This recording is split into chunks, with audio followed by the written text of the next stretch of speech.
நம்ம யாரும் கொஞ்ச நேரம் கண்களை மூடி தேவனை பார்த்து ஆராதிக்கலாம். இயேசப்பா, எங்களுக்கு இவ்வளவு நன்மைகளை செய்தீங்களே, உமக்கு நன்றி செலுத்துகிறோம் அப்பா. அப்பா, உம நன்றியோடு துதிக்கிறோம் Lord. அளவில்லாத நன்மைகளை எங்களுக்கு நீங்க செய்திருக்கிறீங்களே, அதுக்காக தேங்க்யூ ஜீசஸ்.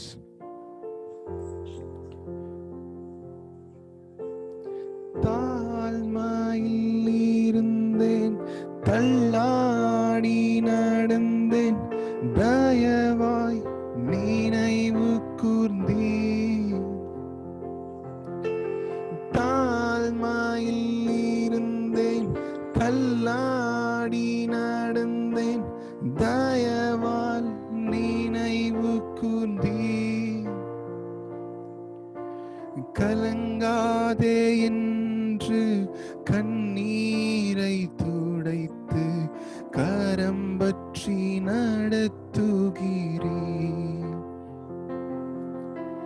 கலங்காதே என்று கண்ணீரை துடைத்து கரம் பற்றி நடத்துகிறீர்.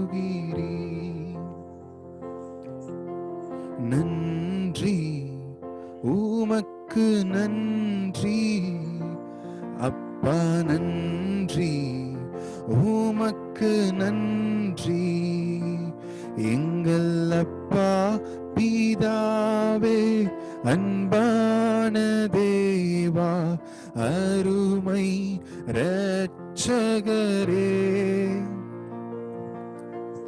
ஆவியானவரே.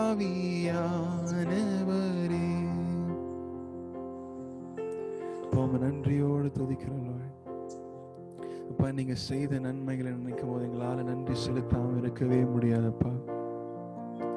இந்த லாக்டவுன்ல கூட அப்பா, நீங்க எவ்வளவு நன்மைகளை செய்தீங்களே, அதுக்காக நன்றி அப்பா. எங்கள் அப்பா பிதாவே, அன்பான தேவா, அருமை இரட்சகரே, ஆவியானவரே.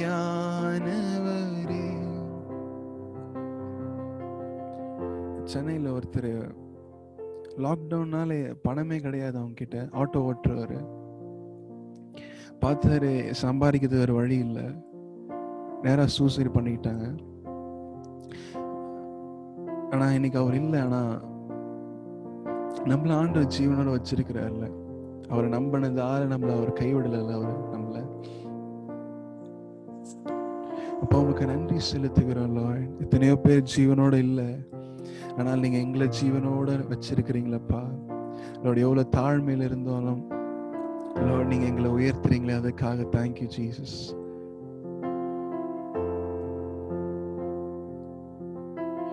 உலையான சேற்றில் வாழ்ந்த என்னை தூக்கி எடுத்தீரே.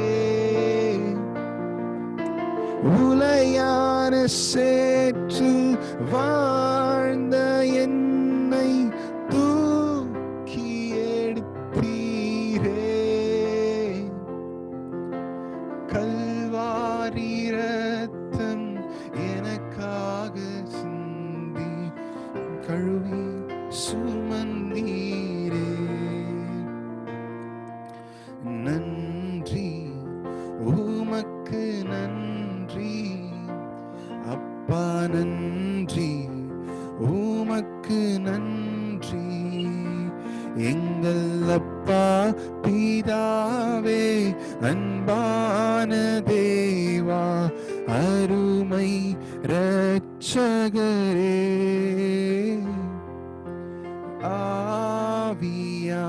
ஆவியானவரே. எங்கள் அப்பா பிதாவே, அன்பான தேவா, அருமை இரட்சகரே,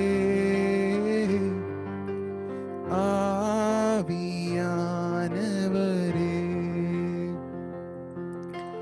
உலையான சேற்றில் வாழ்ந்த என்னை தூக்கி எடுத்தீரே.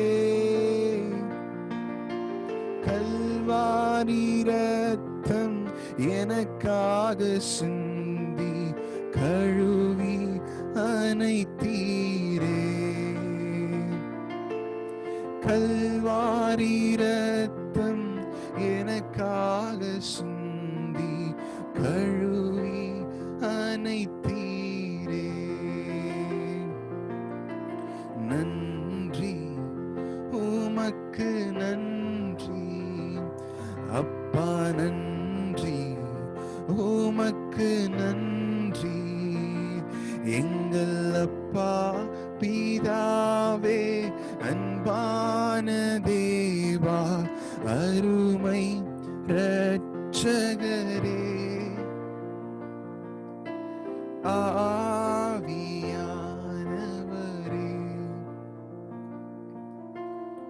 கடைசியா முழு இருதயத்தோடு நடிய பாடலாமா? உலையான சேற்றில் வாழ்ந்த என்னை தூக்கி எடுத்தீரே. உலையான சேற்றில் வாழ்ந்த என்னை தூக்கி எடுத்தீரே. கல்வாரி ரத்தம் எனக்காக சிந்தி கழுவி அனைத்தீரே. கல்வாரி ரத்தம் எனக்காக சிந்தி கழுவி அனைத்தீரே. நன்றி உமக்கு நன்றி அப்பா, நன்றி உமக்கு நன்றி எங்கள் அப்பா பிதாவே, அன்பான தேவா, அருமை இரட்சகரே,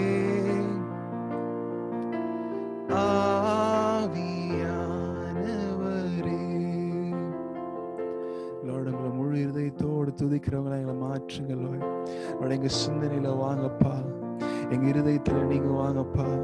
இந்த ஃபெலோஷிப்ல நீங்க வாங்கப்பா. முழங்கால் அளவு அல்ல, அது இடுப்பளவும் அல்ல, உம்மில் நான் மூழ்கிட உம் கிருபை வேண்டுமே. முழங்கால் அளவல்ல, அது இடுப்பளவும் அல்ல, உம்மில் நான் மூழ்கிட உம் கிருபை வேண்டுமே. உங்க பிரசனத்தை வாஞ்சிக்கிறோம். ஓ, நிரப்புங்கப்பா அப்பா, உங்க வல்லமையினால் எங்களை நிரப்புங்க லோய். நிரப்பிடுங்க, நிரப்பிடுங்க, நிரப்பிடுங்க என்னையே. உங்க ஆவியின் அபிஷேகத்தால் நிரப்பிடுங்க என்னையே. உங்க ஆவியின் அபிஷேகத்தால் நிரப்பிடுங்க என்னையே. உங்க பிரசன்னத்தினால் எங்களை நிறைப்புங்கப்பா. Lord, 24/7 அப்பா. Lord, we want to you in உங்க பிரசன்னத்துல நாங்க இருக்கணும்ப்பா. Lord, we need your presence, Lord. Lord, 24/7, Lord. Lord, we need your presence, அப்பா. எங்களை நிரப்புங்க Lord. Lord, மீதியான எல்லா காரியத்தையும் கருத்துல ஒப்பு கொடுக்கிறோம் Lord. Dad, நீங்க வந்து ஆளுகை செய்யுங்கப்பா. நீங்க எங்களோட பேசுங்கப்பா. எல்லாத்தையும் கருத்தில் ஒப்பு கொடுக்கிறப்பா. இயேசுவின் மூலம் கேட்கிற எங்கள் நல்ல பிதாவே, ஆமென்.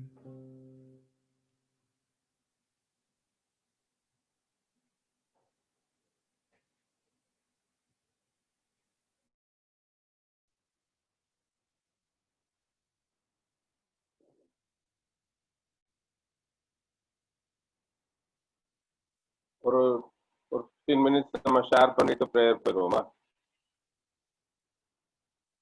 ஜோஷுவா? சரிங்கண்ணா. ஓகே. நம்ம சங்கீதம் 1வது சங்கீதம் சாம் 1ல நம்ம பார்க்கிறோம், அவன் செய்வதெல்லாம் வாய்க்கும். இப்ப 1வது சங்கீதம் 3வது வசனம் 2ஆம் பாகத்துல பார்க்கும்போது அவன் செய்வதெல்லாம் வாய்க்கும். இப்ப யார் செய்வதெல்லாம் வாய்க்கும்? Who is this person? முதல் கேள்வி. அப்ப முதல்ல நம்ம பார்க்கிறோம், துன்மார்க்கருடைய ஆலோசனையின்படி நடவாமலும் பாவிகளுடைய வழியில் நில்லாமலும் பரியாசக்காரர் உட்காரும் இடத்தில் உட்காராமலும், இந்த 3 விஷயத்தை செய்யாதவர். அடுத்தது, கர்த்தருடைய வேதத்தில் பிரியமா இருந்து, one who is not associating with sinners. இரண்டாவது, one who loves the word of God. மூணாவது, one who meditates the word. அவருடைய வேதத்தில் இரவும் பகலும் தியானமா இருக்கிற மனுஷன். அப்ப பாவிகளோட எந்த ஒரு அசோசியேஷனும் இல்லாம அவருடைய வசனத்தை தினமும் வாசித்து அதை நேசித்து அடுத்தது அதை மெடிடேட் பண்ற ஒருத்தருடைய வாழ்க்கை தான் எப்படி இருக்கும்னா, அவர் செய்வதெல்லாம் வாய்க்கும். Whatever he does it prospers. அவர் செய்வது எல்லாம் வாய்க்கும், செலக்டிவா கிடையாது, எவ்ரிதிங். அப்ப ஏன் அப்படின்னு சொன்னா, அவன் கடவுளுடைய வேதத்துல தியானமா இருக்கும்போது God speaks through his word. கடவுள் அவருடைய வார்த்தையின் மூலமா அவரோட பேசுறார். அப்ப God wants us to live according to his word. அவருடைய வார்த்தையின்படியே தான் நம்ம வாழணும் அப்படின்றது அவருடைய விருப்பமா இருக்கு. சங்கீதம் 52:8-9 நம்ம வாசிச்சு பார்த்தோம்னா,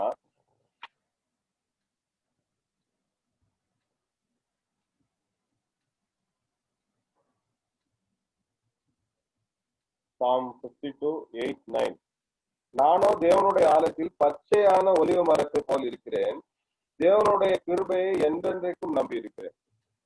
அப்ப பச்சையான ஒலிவ மரம் அப்படின்னு சொன்னா, it is a living tree, deep rooted tree. அப்பதான் அது பச்சை, இல்லைன்னா காஞ்சு போயிருக்கும்.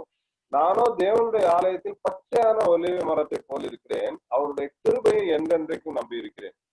அப்ப the man who expects God's grace always, அவருடைய கிருபையை என்றைக்கும் நோக்கி கொண்டிருக்கிற மனுஷன், அவன் தான் அவருடைய ஆலயத்துல நாட்டப்பட்டிருக்கிறான். அவன் செய்வதெல்லாம் வாய்க்கும். அதே மாதிரி 92வது சங்கீதம் 13-14 வாசிச்சு பார்த்தோம்னா, ஹெட்போன் போட்டு பேசுறேன், எரியுதுண்ணா. ஆனா ஹெட்போன் போட்டு பேசுறேன், வாய்ஸ் எரியுதா? ஆமா, ஒரு மாதிரியா லாக் ஆகுது. அப்படியே ஹெட்போன் போட முடியாது. கேவானே, உங்களுக்கு எப்படி கேக்குதுண்ணே? கேவானே? ஆனா இறையதான் செய்யுதுண்ணே, கொஞ்சம் இறையிற மாதிரி தான் இருக்கு. அப்படியாண்ணே? ஆமா, நீங்க ஹெட்போன் போட்டு பேசுங்க, அப்ப கரெக்டா இருக்கும். இதுல போட முடியாது. இப்ப கேக்குதா? இல்ல, எரியுதுண்ணா, ஒரு மாதிரி எரியுது. ஒரு நிமிஷம் பிரேக் ஆகுது.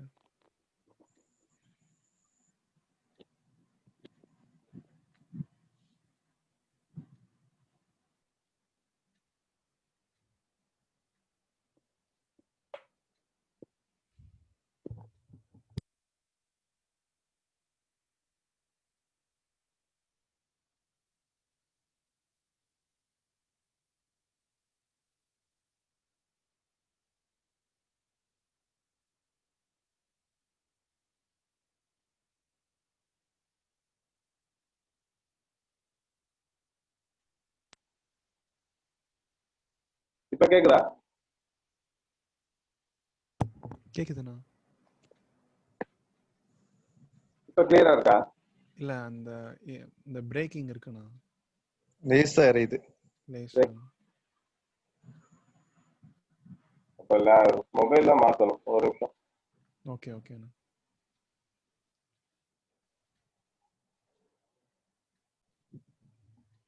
வசனம் பார்த்தோம்னா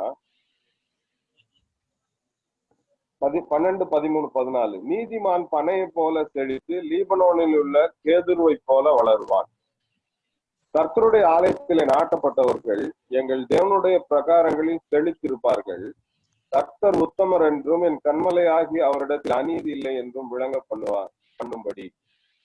நீதிமான் எப்படி வளருவான்னா பனைய போல செழித்து. அப்ப பனை என்பது இட்ஸ் a tall tree.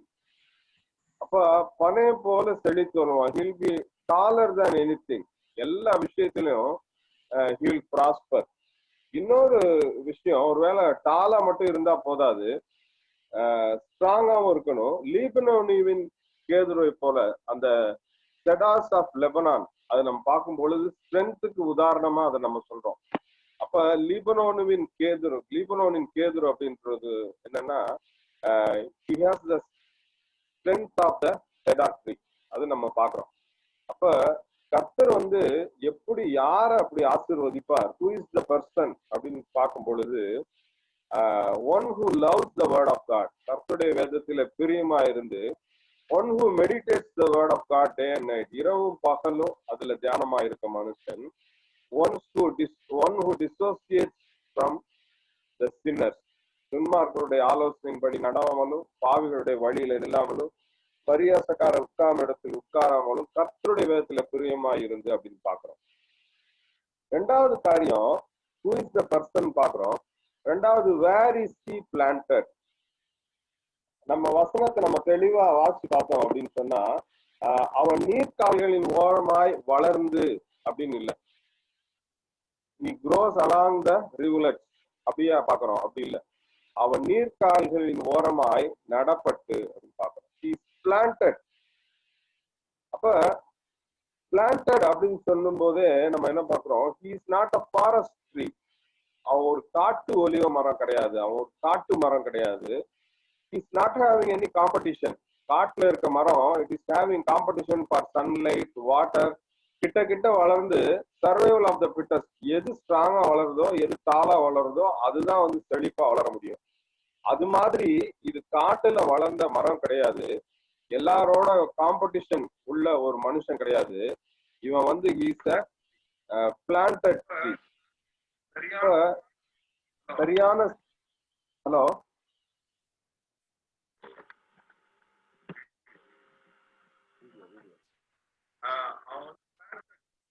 அவன் planted tree. ரெண்டாவது விஷயம் பாக்குறோம், he is not a public property. ஒருவேளை அவன் ஒரு ரோட்ல இருக்க நம்ம மரம் பாத்தீங்கன்னா போற வரவெல்லாம் புளியங்காய அடிச்சுட்டு போவாங்க. ஒரு நிமிஷம், நான் லேப்டாப் மாதிரி நினைக்கிறேன்.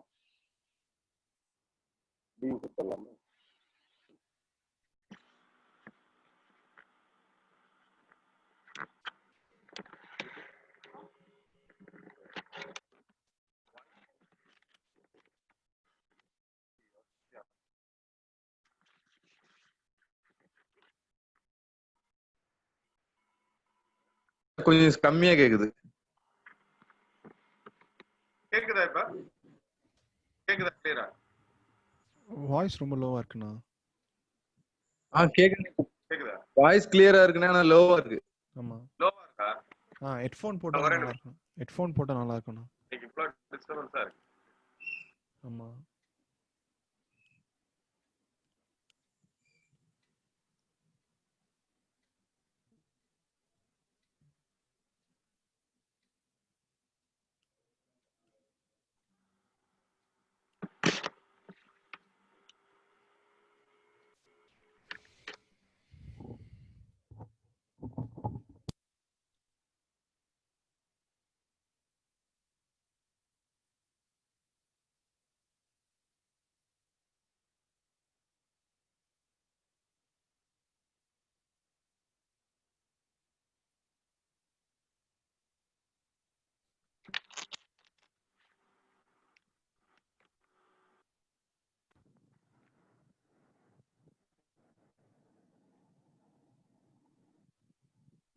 கேக்குதா ஜாஷுவா? கேக்குதா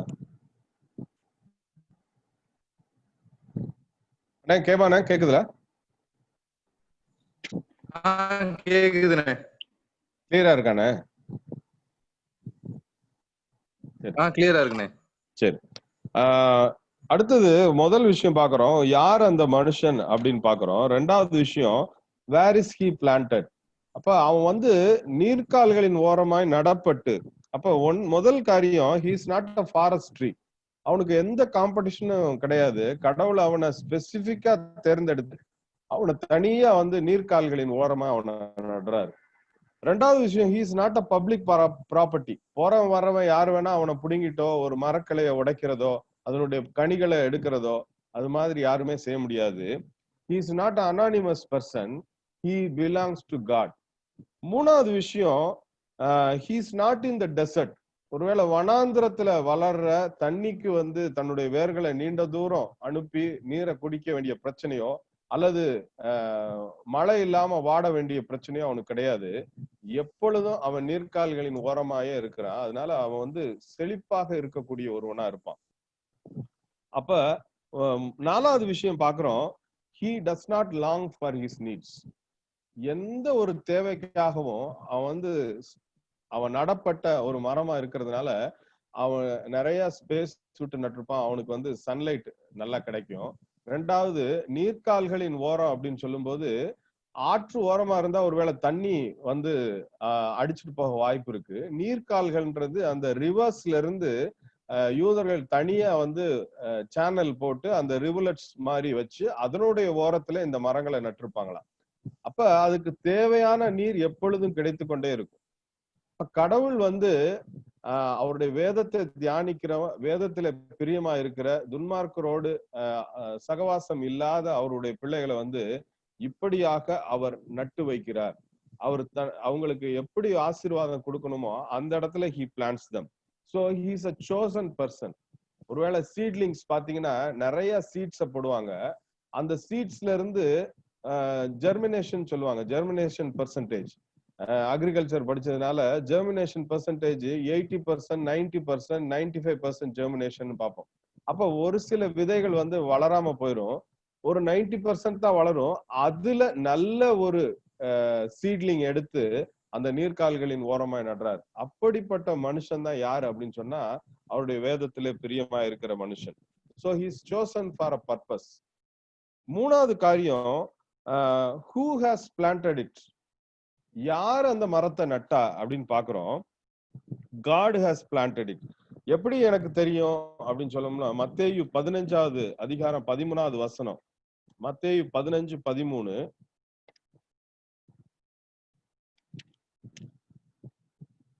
அவர் பிரதித்திரமாக, பரமபிதா நடாத நாற்றெல்லாம் வேரோடே புடுங்கப்படும்.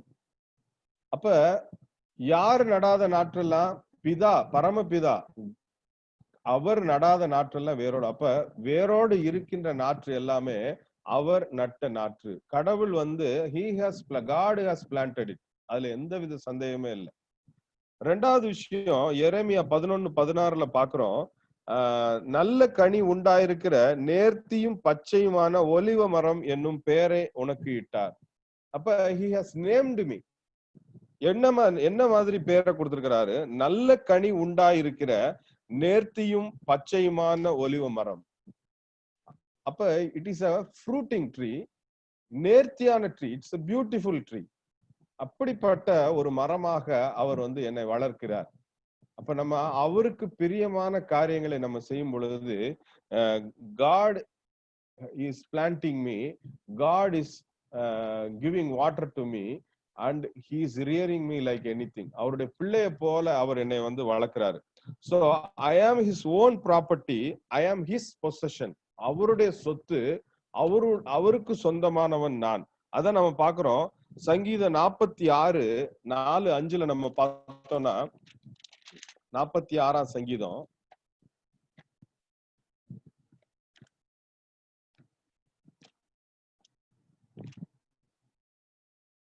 ஒரு நதியுண்டு, அதன் நீர்க்கால்கள் தேவனுடைய நகரத்தையும் உன்னதமானவர் வாசம் பண்ணும் பரிசுத்த ஸ்தலத்தையும் சந்தோஷிப்பிக்கும். தேவன் அது நடுவில் இருக்கிறார், அது அசையாது. அதிகாலையிலே தேவன் அதற்கு சகாயம் பண்ணுவார். அப்ப இந்த நதி எங்க இருந்து வருது? உன்னதமானவர் வாசம் பண்ணும் ஸ்தலத்துல இருந்து வருது. தேவன் அது நடுவில் இருக்கிறார். God is always there with you. அதுதான் நம்ம பாக்குறோம். இந்த ஒரு நதியில, அந்த நதியின் தண்ணீர்கள் எங்கெல்லாம் போதோ அங்க எல்லாம் கடவுள் இருக்கின்றார். அவர் வாசம் பண்ணும் ஸ்தலத்துல, உன்னதமானவர் வாசம் பண்ணும் ஸ்தலத்தை சந்தோஷிப்பிக்கின்ற நதி. அப்ப அந்த நதியிலிருந்து வருகின்ற நீராலே நான் தினம் தினம் போஷிக்கப்படுகிறேன். அது நம்ம கவனிக்க வேண்டிய விஷயம்.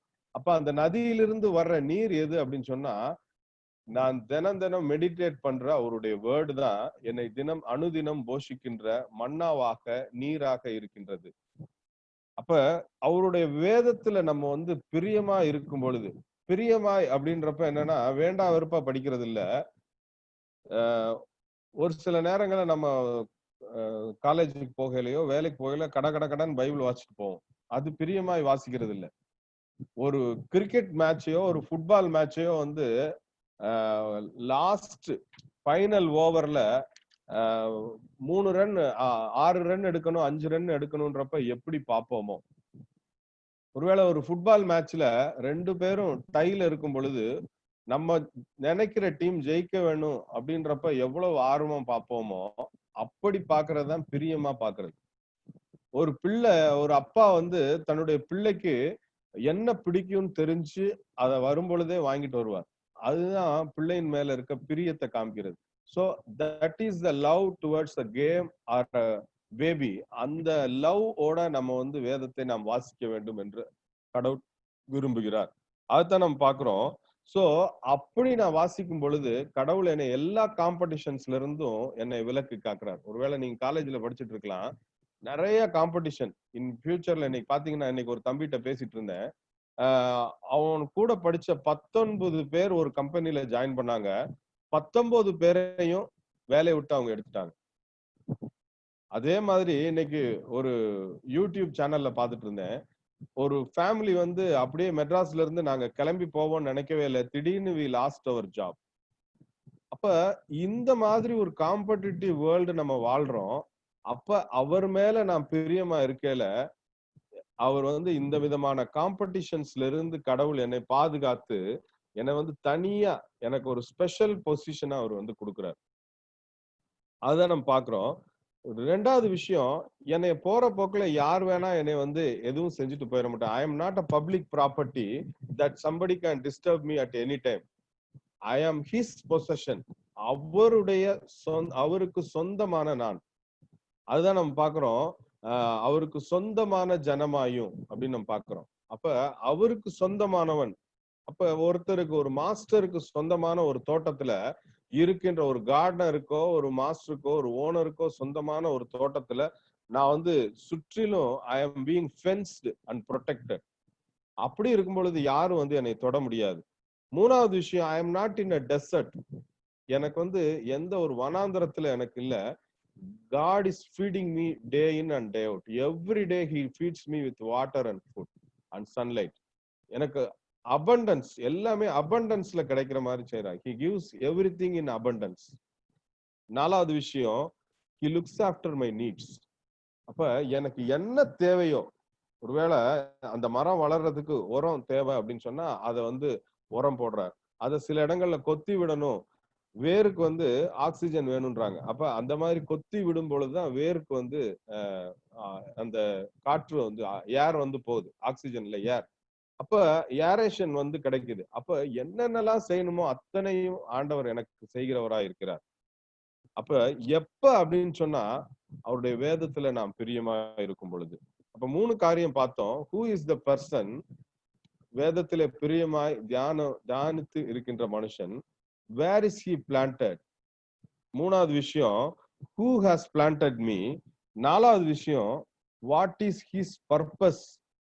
இந்த நீர்க்கால்களின் ஓரமாய் நடப்பட்ட இந்த மரத்தோட பர்பஸ் என்ன, என்னுடைய வாழ்க்கையின் நோக்கம் என்ன அப்படின்னு பார்க்கும் பொழுது, அவன் நீர்க்கால்களின் ஓரமாய் நடப்பட்டு தன் காலத்தில் தன் கனியை தந்து இலையுதிராதிருக்கிற மரத்தை போல் இருப்பான். அப்ப கனி தருகின்ற மரமாக இருக்க வேண்டும். எதுக்காக இவ்வளவு வேலையும் செய்யறாரு ஆண்டவர் அப்படின்னு சொன்னா, he wants fruits in his season. தன் காலத்திலே கனி தருகின்ற மரமாக இருக்க வேண்டும். It is strongly rooted, deeply rooted, plentifully watered and centrally guarded and pruned. அடுத்து வந்து it is shown by the light of the Lord, அவருடைய பிரகாசம், ஒளியின் பிரகாசம் எந்த நேரமும் அவன் மேல இருந்துட்டே இருக்குது. அப்ப எதற்காக இவ்வளவு கேர்ஃபுல்லா அவனை பாக்குறாரு அப்படின்னு சொன்னா, எனக்காக கண்ணி தர வேண்டும். ஒருவேளை நீங்களும் நானும் கடவுள் இவ்வளவு ஆசீர்வாதமா வச்சிருக்காரு. எவ்வளவோ பேருக்கு கொரோனா வந்து நிறைய பேர் நம்ம டெத் கேள்விப்படுறோம். இங்க பக்கத்துல ஆத்தூர்னு ஒரு டவுன் இருக்கு. என்னோட ஃப்ரெண்டு கூட வேலை பார்க்குற கலீக் டெவலப்மெண்ட் ஆஃபீஸர் சொன்னாரு, நிறைய எனக்கு தெரிஞ்சு ஒரு 10 பேரோட அந்த கண்ணீர் அஞ்சலி போஸ்டர் பிளெக்ஸ வந்து பார்த்தேன். அதனால ஊருக்கே போறது இல்ல சார், என்னோட ஒய்ஃப் ஊர்ல நான் போய் இருந்துகிட்டேன் அப்படின்னு சொல்றாரு. நிறைய பேர் இறந்து போயிட்டாங்க. நிறைய நியூஸ் நமக்கு கிடைக்கிறது இல்ல. நிறைய பேர் உடல்நிலை பாதிக்கப்பட்டிருக்காங்க. ஆஃப்டர் எஃபெக்ட்ஸ் ஆஃப் கொரோனா நிறைய பேரை பாதிக்குது. But still God is protecting us everyday. ஒவ்வொரு நாளும் நம்மளை பாதுகாத்து வச்சிருக்கிறாரு. நம்மளை வந்து இன்னைக்கு வச்சிருக்கிறாரு அப்படின்னு சொன்னாலே he has a purpose. Every day has a purpose for me. ஒவ்வொரு நாளும் அவருடைய நோக்கம் என்னில நிறைவேற வேண்டும். அதுதான் வந்து நம்ம பார்க்கணும். என்ன நோக்கம் அப்படின்னு சொன்னா, நான் கனி தருகின்ற மரமாக இருக்க வேண்டும். அப்ப கனி தருகின்ற மரமா இல்லைன்னா அவர் வந்து அந்த மரத்திலே அவர் விருப்பப்படுறது இல்லை, அந்த மரத்தை அவர் நடுறதும் இல்லை. நம்ம 92வது சங்கீதம் 15வது வசனத்தை நம்ம பார்க்கும் பொழுது,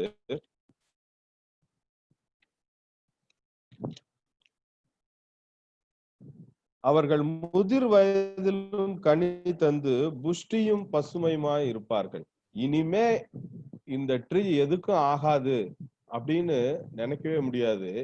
even in it's செனசன்ஸ், very old age, முதிர் வயதிலும் கனி தந்து புஷ்டியும் பசுமையுமா இருப்பார்கள். till its death, till his death, he will be hale and healthy and he will work for the Lord. அதுதான் விரும்புறார். கடைசி மூச்சு இருக்கிற வரைக்கும் அவர்கள் கனி தந்து புஷ்டியும் பசுமையுமா இருக்க வேண்டும்னு நம்ம பாக்குறோம். பேட்ரிக் ஜாஷ்வா அப்படின்னு சொல்லி ஒரு அங்கிள் இப்ப இறந்து போனாங்க. அவங்களுடைய வாழ்க்கையை பார்க்கும் பொழுது he was a praying person. அவங்க முழங்காலே தான் நிற்பாங்க. அவரும் என்னை மாதிரி ஒரு டெவலப்மெண்ட் ஆஃபீஸரா தான் எல்ஐசியில ஜாயின் பண்ணி 17 years he worked for LIC. அதுக்கப்புறம் அவங்க வந்து ஒரு ஆர்கனைசேஷன் எஃப்எம்பிபில வந்து அவங்க ஊழியரா, அவங்க தலைவரா அவங்க இருந்தாங்க. அங்க இருந்து ரிட்டையர் ஆன பிறகு அவங்க வந்து நேஷனல் பிரேயர் ஃபெலோஷிப் அப்படின்னு சொல்லி மோகன் சிலாசரஸ் இவங்களை எல்லாம் இணைச்சு தேசிய அளவிலான ஒரு ஜெப எழுப்புதல் கூடுகையை அவங்க ஆரம்பிச்சாங்க. சோ இறக்கும் வரைக்கும் he was praying and praying and praying. ஜெபத்திலே கட்டப்பட்ட வாழ்க்கை. and he fruited. எங்கெங்கு சென்றார்களோ அங்க ஆண்டவருக்காக மக்களை ஆதாயப்படுத்துகிறவர்களாக இருந்தார். அப்ப நம்முடைய வாழ்க்கை எப்படி இருக்கு? நம்முடைய வாழ்க்கை முதிர் வயதிலும், அவர் கடைசியில இறக்கும் பொழுது வெரி ஓல்ட் ஏஜ், above 85, அப்ப வரைக்கும் அவர் ஆண்டவருக்காக பணி செய்கிறவராக இருந்தார். அது வரைக்கும் அவரை புஷ்டியும் பசுமையுமாய் ஆண்டவர் வைத்திருந்தார். இப்ப நம்மளையும் அப்படிதான் எதிர்பார்க்கிறார். எசேக்கியேல் 47:12 நம்ம பார்த்தோம்னா,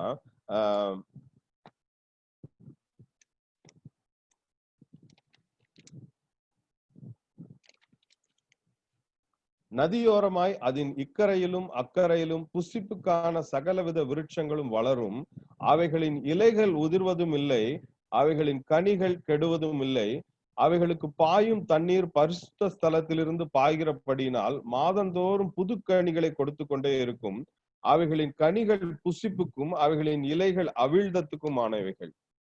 அப்ப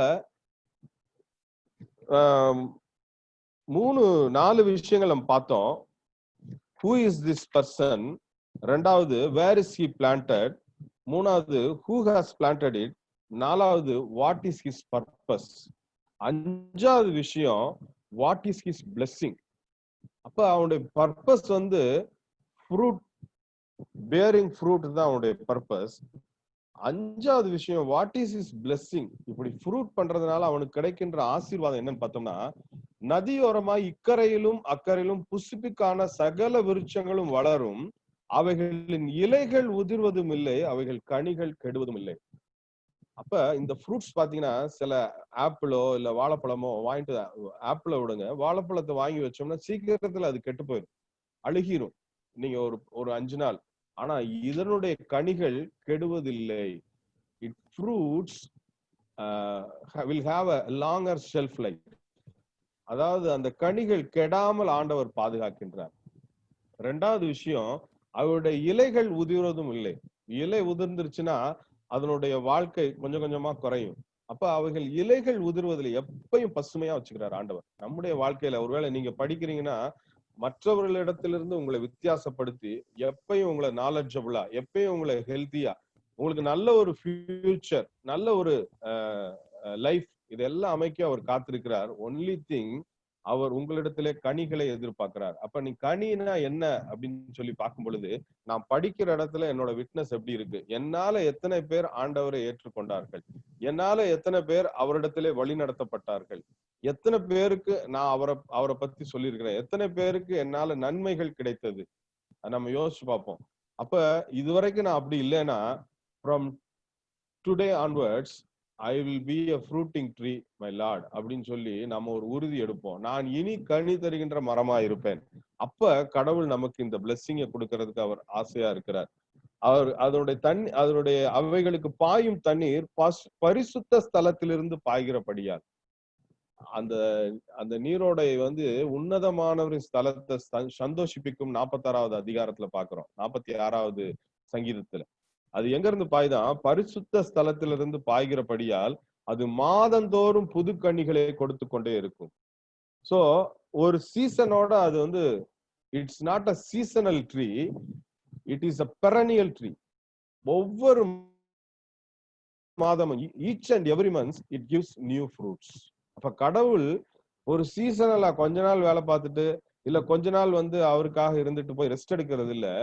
எவ்ரி மந்த், ஒவ்வொரு மாதமும் நம்மிடத்திலிருந்து புது கனிகளை அவர் எதிர்பார்த்து கொண்டே இருக்கிறார். அவைகள் கனிகள் புசிப்புக்கும் அவைகளின் இலைகள் அவிழ்தத்துக்குமானவைகள். Tasty fruits. நீ கொடுக்கிற எல்லா கனிகளும் அவருக்கு சுகந்த வாசனையாக மிகுந்த சுவையுள்ளதாக இருக்கின்றது. அந்த ஒரு பாடல் நம்ம சுகந்த வாசனையாய் என்னை ஏற்றுக்கொள்ளுங்க ஆண்டவரேன்னு சொல்லி, உகந்த காணிக்கையா என்னை ஏற்றுக்கொள்ளுங்க, சுகந்த வாசனையாய் என்னை ஏற்றுக்கொள்ளுங்கன்னு பாக்குறோம். அப்ப அவருக்கு சுவையுள்ள ஒரு கனியாக என்னுடைய கனிகள் இருக்கிறதா நம்ம யோசிச்சு பார்ப்போம். நம்முடைய வாழ்க்கை இதுவரைக்கும் எப்படி இருக்கிறது? மத்தேயு 21:19 நம்ம வாட்சி நம்ம முடிப்போம். மத்தேயு 21:19, கனி தருகின்ற மரத்தை அவர் இப்படி ஆசீர்வதிக்கிறார். அவருடைய இலைகள் உதிர்வதில்லை, கனிகள் நீண்ட நாள் இருக்கு, மிகவும் சுவையுள்ளதா இருக்கு, ஒவ்வொரு மாதமும் புது கனிகளை கொடுக்குது.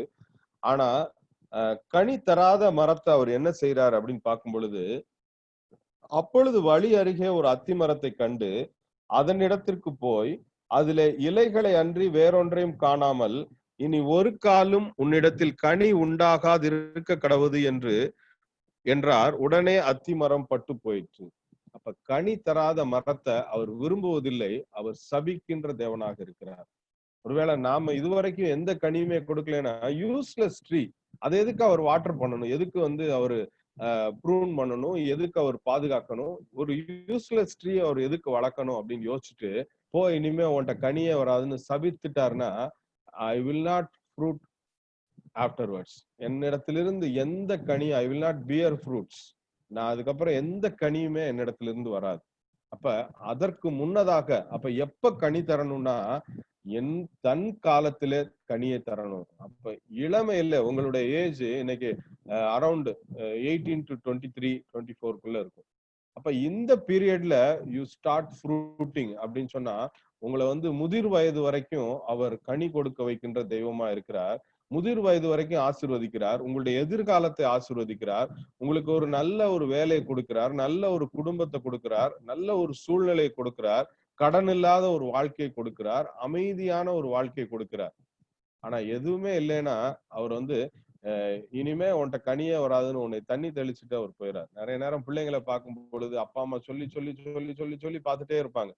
கடைசியில என்ன உங்க பையன் எப்படி இருக்கிறானு, அவனால எதுவும் ஆகாதுங்க, அவனை தண்ணி தெளிச்சு விட்டேன் அப்படின்னு சொல்லுவாங்க. அப்படின்னா இனிமேலு அவனுக்கு செய்யறதுக்கு ஒண்ணும் இல்ல, he is a useless person அப்படின்னு சொல்லி சில பேரண்ட்ஸ். அது மாதிரி ஆண்டவர் என்ன பண்ணுவாராம், இனி ஒரு காலம் உன்னிடத்தில் கனி உண்டாகாது இருக்க கடவுது என்றார். உடனே அந்த அத்தி மரம் பட்டு போயிற்று. ஒருவேளை பட்டு போன மரமா நம்ம இருக்க விரும்புறோமா, அல்லது முதிர் வயதிலும் புஷ்டியும் பசுமையுமாய் இருக்க விரும்புறோமா? பட்டு போன மரமாக இருக்க விரும்பினால் நான் அவருடைய வேதத்தை படிக்காம, ஜெபம் பண்ணாம, நான் அதை தியானிக்காம, நான் வந்து துன்மார்க்கரோட சேர்ந்து நான் சுத்திட்டு இருந்தேன்னா இந்த கடைசியில கனி இல்லாத பட்டு போன மரம் போல நான் ஆகிவிடுவேன். ஒருவேளை இதெல்லாம் தவிர்த்து துன்மார்க்கருடைய ஆலோசனை, பாவிகளுடைய வழி, பரியாசக்காரர் உட்காரும் இடத்துல உட்காராம கர்த்தருடைய வேதத்துல பிரியமா இருந்து இரவும் பகலும் அதை தியானித்தேன்னா என்னுடைய வாழ்வு முதிர் வயதிலும் புஷ்டியும் பசுமையுமா இருந்து கனி தருகிற மரத்தை போல அவர் என்னை ஆசீர்வதிக்கிறார். அப்ப என்னுடைய வாழ்க்கை எப்படி இருக்கணும்னா rooted in Christ and fruiting for Christ. Rooted in Christ and fruiting for Christ. இதுதான் என்னுடைய வாழ்க்கையா இருக்கணும். இதுதான் அவருடைய எதிர்பார்ப்பு. ஒருவேளை நம்முடைய வாழ்க்கை இதுவரைக்கும் எப்படி இருக்குன்னு யோசிச்சு பார்ப்போம். அப்படி இல்லை என்றால் இன்றிலிருந்து அவரிலே நாம் வேரூன்றுவோம். அப்ப வேரூன்றப்பட்ட கிறிஸ்துவில் வேரூன்றப்பட்ட வாழ்க்கை கனி தருகின்ற ஒரு வாழ்க்கையாக, ஆசீர்வதிக்கப்பட்ட ஒரு வாழ்க்கையா இருக்கும். கண்களை மூடுவோம். எங்கள் அன்பும் இரக்கமுள்ள தந்தையே, இந்த அருமையான மாலை வேளைக்காக நாங்க நன்றி செலுத்துகிறோம். இப்பொழுதும் கூட இதுவரை எங்களுடைய வாழ்க்கையில நாங்க ஒருவேளை வேதத்தை சரியா வாசிக்காம பிரியத்தோட அதை நாங்க படிக்காம இருந்திருக்கலாம் சுவாமி. ஆனா இனிமேல் நாங்க துன்மார்க்கரிடத்திலிருந்து விலகி உம்முடைய வேதத்திலே முழுவதுமாய் நாங்க பிரியமாய் இருக்க விரும்புகிறோம்.